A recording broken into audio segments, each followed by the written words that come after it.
Em 75 eu fui falar com os militares para fazer o trabalho das campanhas de dinamização, ou seja, organizar iniciativas para esclarecer. Tinha essa experiência e nessa base trabalhei com o Carlos Paredes, tínhamos um setor da cultura e das artes.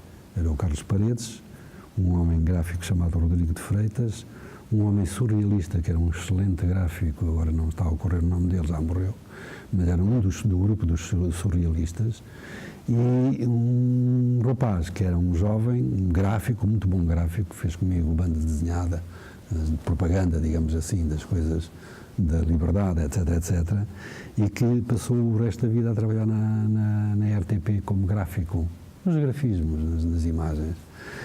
E pronto, estávamos ali a trabalhar. E foi uma excelente experiência, porque os escritores, os Bernardo Santarenos, toda essa gente foi para o campo, foi para o terreno fazer sessões, e os grupos de teatro foram e projetou-se cinema em todo o país. Mais coisas dessas. A CODICE é a Comissão Dinamizadora Central da 5ª Divisão do Estado-Maior das Forças Armadas. E tinha a incumbência realmente de fazer a ação cultural e cívica. Criar condições para que as populações das aldeias, sobretudo da Beira, Trás-os-Montes, as zonas menos desenvolvidas, se organizassem em comissões, para terem a coletividade renovada, para criar uma comissão de moradores que pudesse depois levar à construção de caminhos onde eles não existiam.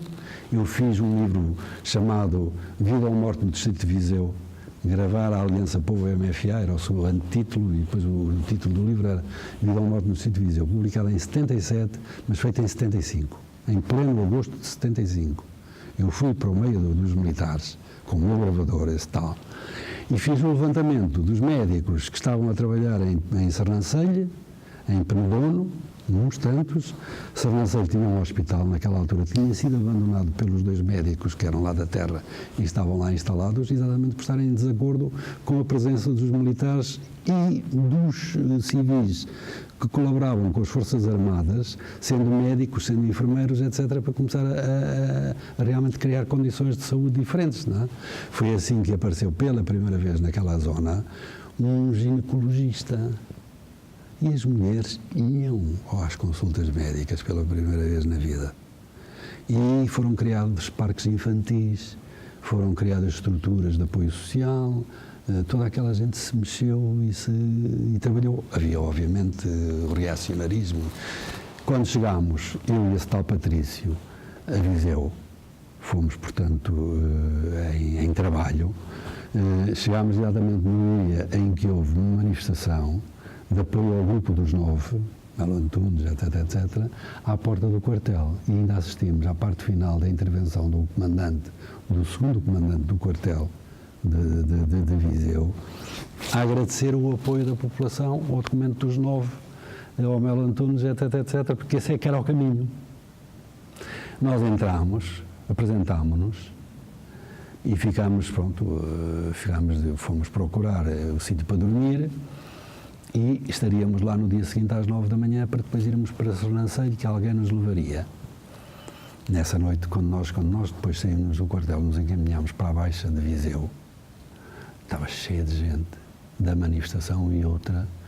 Os hotéis, havia um hotel assim daqueles mais clássicos, estava cheio, coisa estranha naquela altura, e havia muita gente de todo o lado para aquilo que iria acontecer nessa noite, que foi o assalto ao centro de trabalho do PCP, a queima, a morte de um homem que estava lá dentro.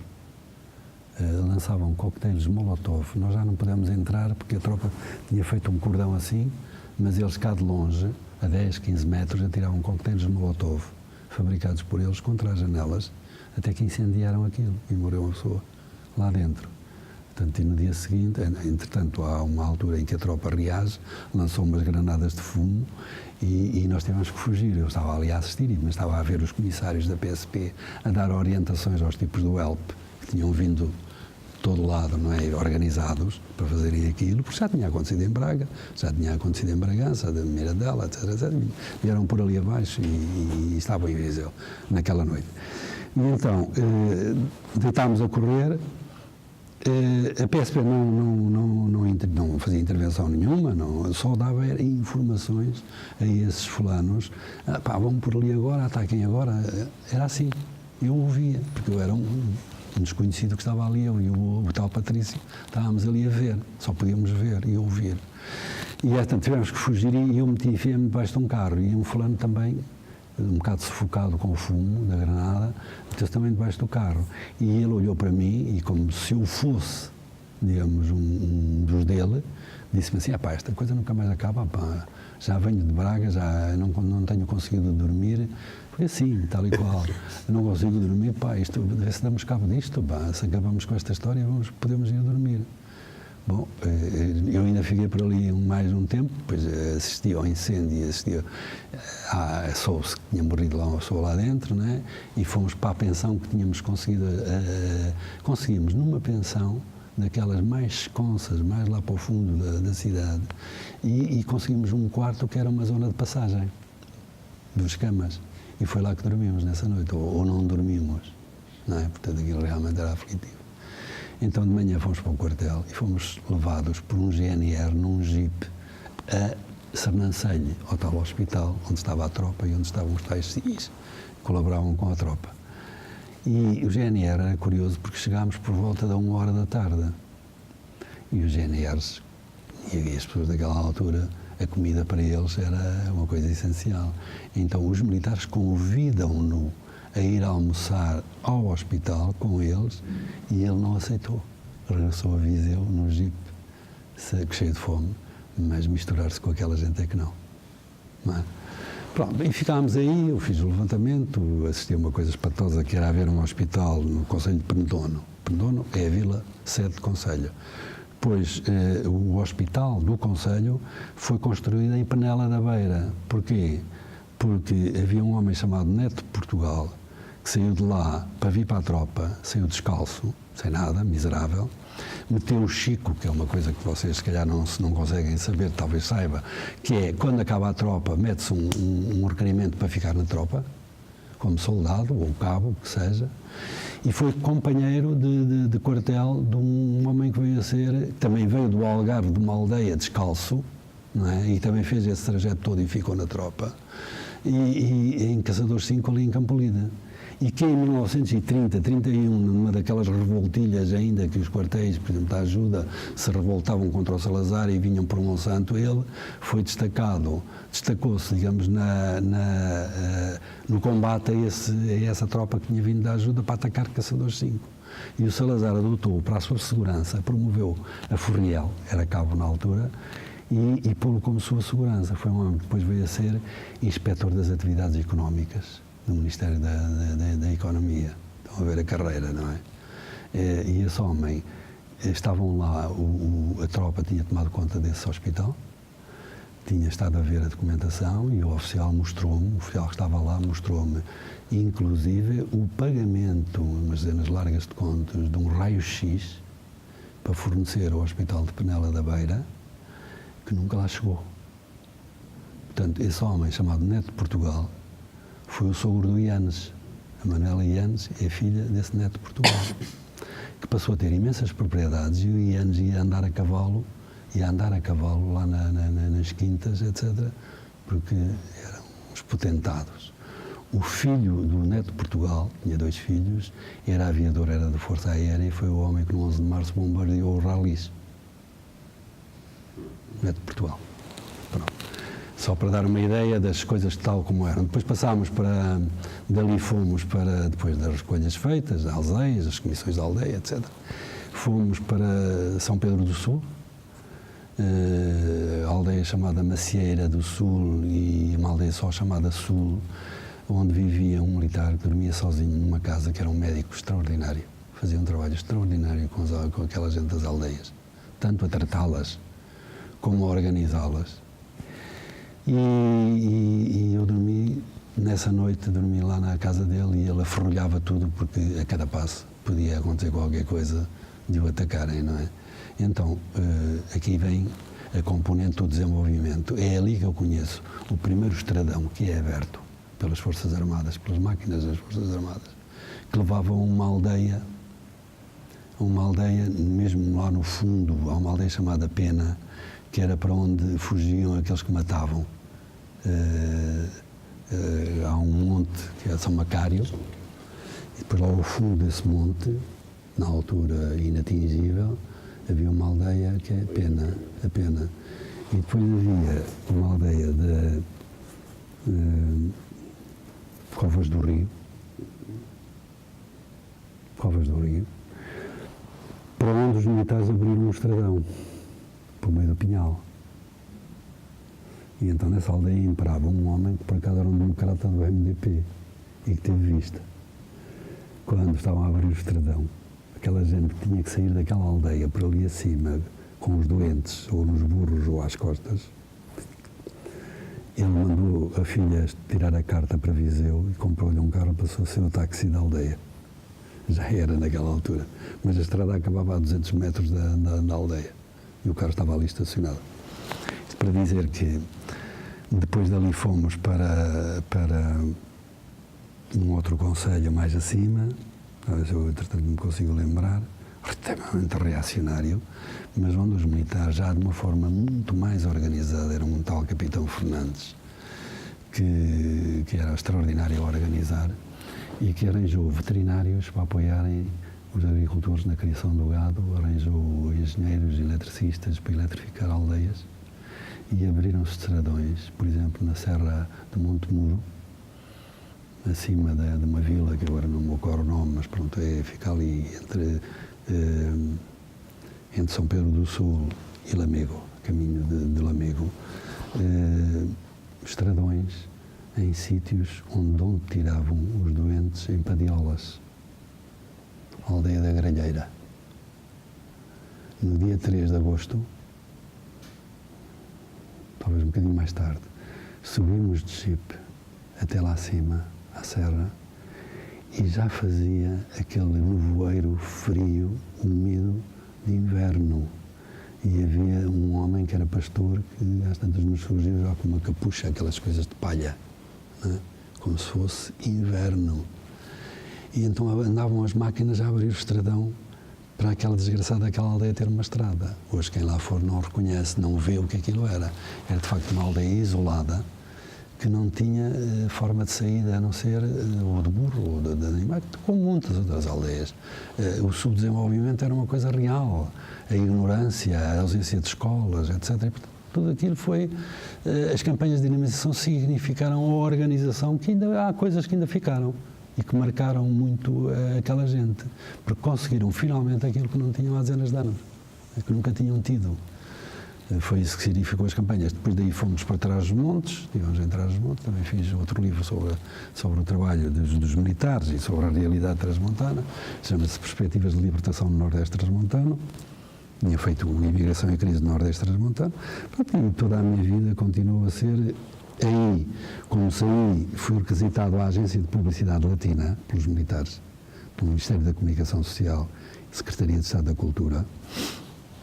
Então passei a integrar, quando veio o 25 de novembro, quando foi do golpe 25 de novembro, e encerraram a Códice, a 5ª Divisão, não é? E prenderam, e perseguiram vários militares. Nós fomos para o Palácio Foz. E foi aí que ajudei a criar, já como trabalhador da Secretaria de Estado da Cultura, aquilo que foi a Direção-Geral da Ação Cultural, que chegou a ter 350 trabalhadores. Eram as áreas do teatro, do cinema, da música, das artes plásticas, todas as áreas eram desenvolvidas por nós em articulação com os grupos de teatro independente que, entretanto, tinham surgido em Viana do Castelo, em Vila Real, etc., e que foram apoiados. E digamos, desenvolveu-se a nível do país programas de trabalho cultural com as grandes estruturas associativas, criaram-se até cooperativas de centros culturais constituídos por cooperativas com associações, não é? Porque tinha-se o problema dos equipamentos, da compra de equipamentos, e havendo uma gestão, digamos, coletiva, as coisas eram mais rentabilizadas, não é? E, portanto, fazia-se teatro, e fez-se teatro, e chegámos a ser 350 trabalhadores, de um grupo de 6 pessoas. Chegámos a ser... O que fazia lá nesse? Eu era animador cultural, eu era da Direção-Geral da Direção de Serviços de Animação Cultural. Mas qual era mesmo? O que é que era trabalhar, havia um núcleo que estava ligado aos centros culturais regionais, ao movimento dos centros culturais regionais. Tivemos centros culturais regionais em Vila Real, em Viana do Castelo, Vila Real, Beira Baixa, Évora, com o Mário Barradas e outros, e o Centro Dramático de Évora, e em Faro. Era uma rede de centros culturais regionais, e houve um em Setúbal também, onde esteve o Carlos César, por exemplo. Ou seja, criar dinâmicas descentralizadas e passar a apoiar o movimento associativo, as instituições grandes, médias e pequenas do país que queriam fazer atividades culturais. Então, durante anos, nomeadamente até 90, não é? Desde 76, 77, por aí adiante, nós recebíamos os pedidos de apoio e, numa fase inicial, dávamos subsídios. Mas depois quisemos passar mais adiante, quisemos passar à fase da organização, da formação de quadros, dirigentes, de animadores, etc., das diversas áreas, para depois fazerem trabalho a nível concelhio, não é? Já de uma forma mais organizada.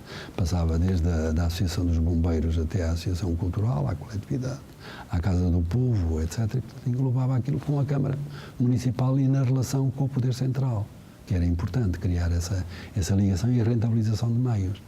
Era esse o nosso caminho, só que entretanto começa no interior da Secretaria de Estado da Cultura um movimento de reversão das coisas e de perseguição e de tentativas de experimento. O grande ataque à função pública é desenvolvido pelo Santana Lopes, primeiro pela Teresa Patrício Gouveia, e o Santana Lopes a dizer em entrevistas ao jornal e ao público, que eu os tenho guardados, que iam 500 trabalhadores da Secretaria de Estado da Cultura para a rua. A grande ofensiva contra a função pública começa exatamente na cultura, porque era aí que estavam os germes, digamos assim, estava o perigo, não é? O perigo das ideias, o perigo da cultura. Estava na Avenida da República. Estava na Avenida da República. Nós passámos em 77 para aquele edifício que tinha sido a campanha do IANES e, por um acordo qualquer que houve, o edifício ao lado do Galeto passou a ser instalações, viemos do Palácio Foz para ali trabalhar. Só a Direção-Geral da Ação Cultural, e ocupava 2 andares, tinha 350 trabalhadores. E depois havia, com os pedidos das várias coletividades de cultura e associações, etc., do país, nós verificámos que havia uma falta, que era a falta dos livros. Então começámos a fazer propostas no sentido que se criasse um grupo de trabalho para dar resposta àqueles pedidos de livros para as bibliotecas das coletividades. Criou-se um grupo de trabalho, depois criou-se uma divisão do livro e da leitura, e foi daí, desse desenvolvimento desse trabalho, que surgiu o Instituto do Livro e da Leitura.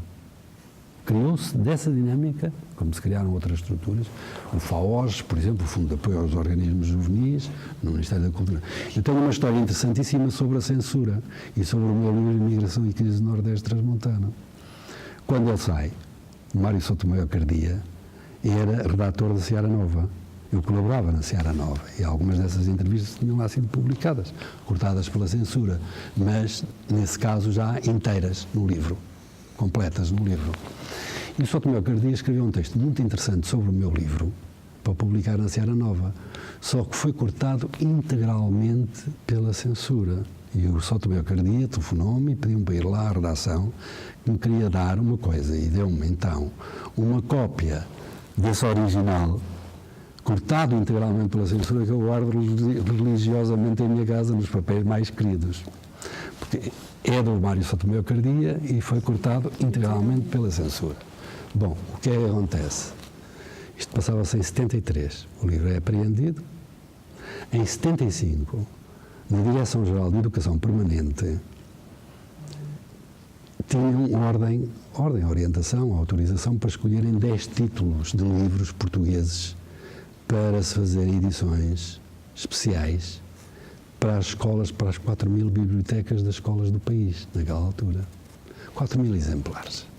E eu tive direito a ter uma segunda edição do Imigração e Crise do Nordeste Transmontano. Em direitos recebia assim de repente 90 contos da Prelo Editora, o que deu para comprar quase a metade de um carro, que foi o meu primeiro carro. Vamos chegar. que acontece? Esse livro foi entregue, os 4.000 exemplares, na Direção-Geral de Educação Permanente para serem distribuídos, mas, entretanto, no primeiro governo constitucional, o Mário Souto Miocardia é Ministro da Educação.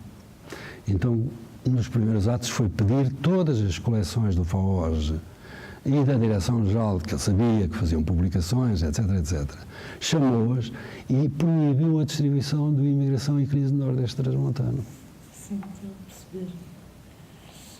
Em 3 anos, também, não é? uma história incrível. Em 3 anos, o censurado passa a censor. Os cadernos do FAORG, de teatro, de animação cultural, das várias coisas, para a juventude, para identificar as questões e como saber tratá-las. A educação permanente, o trabalho de alfabetização, etc. Tudo isso foi completamente destruído pelo Souto Acha que aquela experiência que foi tendo na publicidade hoje também foi útil depois para esse trabalho? Do ponto de vista de escrita, o que significou a publicidade foi a capacidade de síntese. Ou seja, nós sabermos bem qual é o alvo e o que é que devemos escrever. Mas já não, obviamente, com a ideia de vender produtos, não é? Era passar a funcionar no sentido da liberdade, no sentido da libertação das mentes e da ação das pessoas, no sentido da identificação dos problemas. É um trabalho diferente do trabalho de vender um produto. Seja um detergente, seja um presidente, etc. A propósito disto, por vezes usa a palavra propaganda também, não é? Portanto, no que diz respeito aos anos 60. Nós não gostávamos da publicidade, não gostávamos desse. Não gostavam, mas utilizava-se na mesma. Estamos a fazer propaganda ainda. Popularmente diziam, isso é propaganda. Era a melhor forma, digamos, destruir o impacto de qualquer coisa que fosse publicidade, não é? Mas nós, os profissionais, diziam, não, vamos fazer publicidade vamos fazer uma campanha de publicidade para, não é? E aquilo para nós era sagrado, não é? Nós tínhamos que vender o produto. E, portanto, depois, o que é que acontece? Entretanto, numa situação onde os criativos, nomeadamente, eram pescados, digamos assim, à linha entre os escritores e entre os artistas plásticos, o António Rodol foi diretor criativo da agência Êxito. Foi uma grande agência dos anos 60. Acabou mal. Foi de onde saiu o Costa Dias, onde saiu o Alexandre Cabral, o Alberto Ferreira, onde saíram vários para outras agências. Foi a partir daí que se formou a Espiral, onde estava o Ari dos Santos, também como criativo menor, um grande criativo publicitário. Ari. E começa lentamente o movimento da aprendizagem da publicidade. Eu lembro de uma instituição que era sediada ali no Bairro Alto, onde um homem que me gravava os spots no seu estúdio em Campolide, Moreno Pinto, era um técnico exatamente, dos discos, etc. E começou a dar aulas lá. E um dia pediu-me para ir lá falar, porque ele gostava muito de mim e apreciava os meus trabalhos e fazia as gravações dos spots, nomeadamente. E, portanto, fui lá falar àqueles que já estavam a aprender a profissão, ou seja, tinha sido criado o primeiro curso, se calhar, não estou neste momento a lembrar-me, mas era uma escola já a funcionar ali no Bairro Alto, que ensinava publicidade. E também a história dos técnicos de som, filmar, etc. Portanto, já aparecia. E fomos sendo lentamente substituídos por gente já profissionalizada, gente que tinha cursos, não é? Mas com formações já dirigidas para essa profissão. Sim, direcionada. A cada passo, pronto, iam surgindo nas próprias universidades também áreas que davam resposta. Ou seja, deixou de haver por onde passou Cardoso Pires, Stal Monteiro, por exemplo, e tantos outros que foram grandes escritores, mas que eram chamados por uma agência que tinha uma campanha que era muito dinheiro e tal, e precisavam de facto de excelentes criativos. Lá iam eles fazer, eu creio que Cardoso Pires terá trabalhado ainda numa agência, mas sobretudo o O'Neill, trabalhei com ele na empresa de cinema Telecine Moro, ali no Bairro Alto, O O'Neill era o criativo de serviço com o Galvez Rodrigues. Quando nós aparecíamos, por exemplo, eu e o Alexandre Cabral, com uma campanha para fazer em cinema, fazer televisão, ele chamava o O'Neill. O'Neill, vem cá. E lá ia o O'Neill. O O'Neill era um homem, para mim, é a diferença entre um grande criador e um grande poeta e depois um homem quase subserviente. Então, era assim uma sala grande, era o gabinete do Galvez Rodrigues, que era o dono, ligado ao Salazar, ligado a tudo quanto era regime, com as grandes reportagens em África, tudo quanto era o elogio da guerra, o elogio do desenvolvimento e das colónias e não sei o quê, territórios ultramarinos naquela altura, eram filmes feitos lá, documentários que depois foram projetados nos cinemas.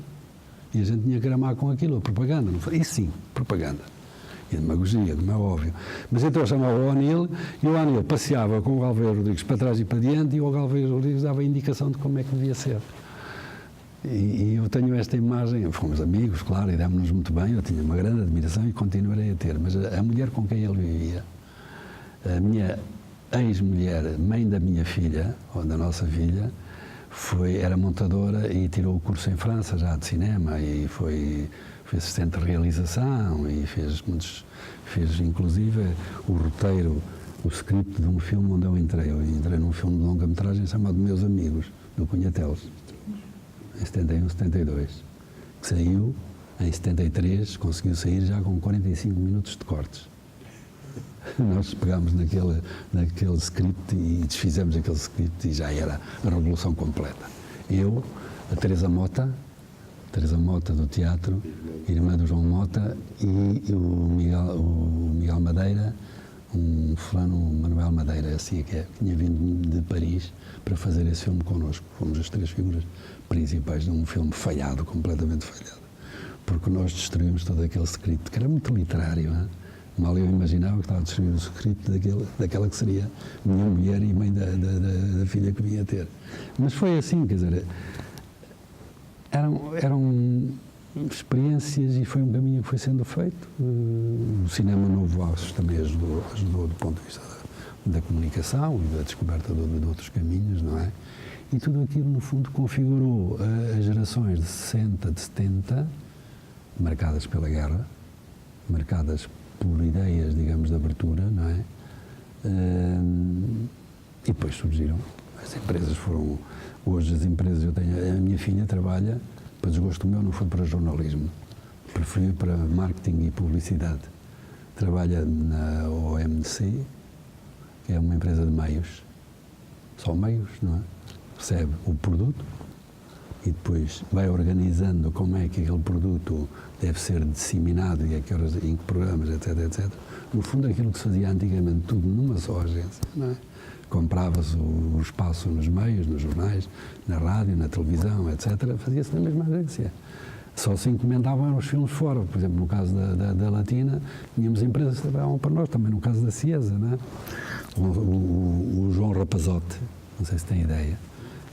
Na altura em que eu fui para a Ciesa NCK, era o homem do cinema que trabalhava connosco e fazia relações com as empresas de produtoras. Pronto, e a partir daí, tudo isto se criaram ramificações, não é? E a publicidade é um todo hoje que se completa com independência, não é? A cada passo estão a fazer concursos. A minha filha farta-se de trabalhar para concursos, não é? Para conquistar mais produtos e etc. Eu tenho muita pena, porque eu acho que ela teria dado uma boa jornalista. Aconteceu uma coisa terrível. Ela tinha 15 anos, estava ali no Liceu Pedro Nunes e de repente foram lá 2 técnicas do Ministério da Educação fazer testes aos alunos e alunas. O que é que tu gostarias de ser? Tendências? Falar com nós. E a minha filha disse ingenuamente e de forma clara, queria ser jornalista. Os jornais naquela altura já passavam uma fase muito crítica, os órgãos de comunicação, despedimentos, etc. E a senhora técnica no Ministério da Educação, que devia saber alguma coisa daquilo que estava a fazer, disse assim: "Oh filha, tu não vês que os jornais estão a fechar e que as pessoas estão a ser despedidas?" E a minha filha vem tristíssima para casa à noite e diz-me assim: "Oh pai, tivemos isto assim, há uma senhora do Ministério da Educação, uma senhora que esteve lá a perguntar-nos, que disse, não vais para aí, que aí agora é só despedimentos. Eu disse, Alexandre, pelo amor de Deus, daqui a uns anos as coisas vão mudar.